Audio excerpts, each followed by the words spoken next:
Good morning, everybody. It's Friday, it's almost Shabbos, and I wanted to share with you something from this week's Torah portion, actually two Torah portions this week. It's a double. And in the second one is called Kedoshim. And in Kedoshim, we have the commandment to be holy. Now, that's an interesting commandment, because if I were to tell you, go be holy, what would you do? How would you interpret that? Would you go sit on top of a mountain somewhere and meditate? What does it mean, go be holy? So there's a lot of different explanations about what this means exactly. But probably they all kind of have one similar theme. And that theme is that, the Torah gave us a bunch of laws and told us what we can and can't do. But even once you commit to abiding by the laws of Torah, that doesn't necessarily mean that you're going to be a good person, or that you're going to act with personal holiness and personal integrity. So after the Torah gives a whole bunch of different commandments and mitzvahs, then the Torah says, oh, and by the way, be holy. And that means that we have to recognize that as holy people, we have souls. And our souls should really be calling the shots, not our bodies. We have bodies. We have to feed the body. We have to take care of the body. We have to treat it necessarily well and give it what it needs to be healthy. But the purpose of the life is not living like a body, it's living like a soul. So the mitzvah of be holy means be spiritual, live on a higher level. Don't indulge every impulse and every single drive that you have. Now, what's interesting about this is that the verse in the Torah says that God spoke to Moses and said, speak to the entire assembly, the entire community of the Jewish people, and tell them, Kedoshim to you, be holy.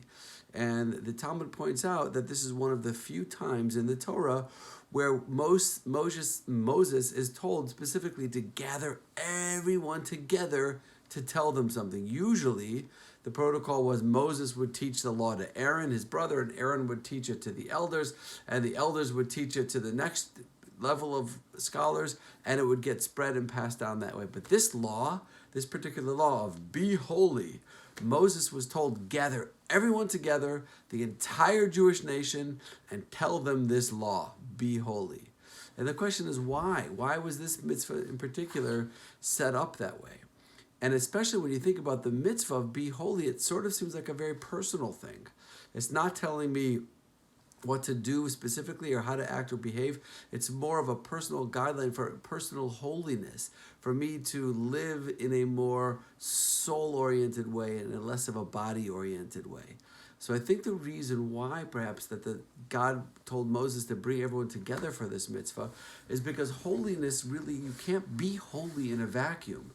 You need support of community.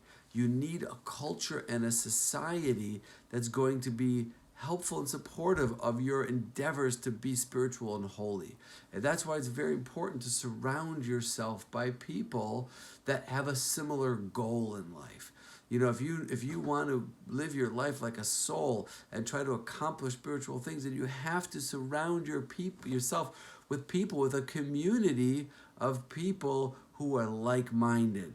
I think that's one of the reasons why L'Chaim Center is such a special place for so many of us, because it's a community of like-minded people who are all trying to be better people, to be more holy, to be more spiritual. So, Kedoshim to you, go be holy. How? Live a more spiritual life. Don't indulge and don't follow every physical drive and impulse that you have, but act according to what your soul, your higher self wants, and do so in the context of a community of people who are striving in a similar way. Shabbat Shalom, everybody. Have a wonderful Shabbos, and look forward to seeing you soon.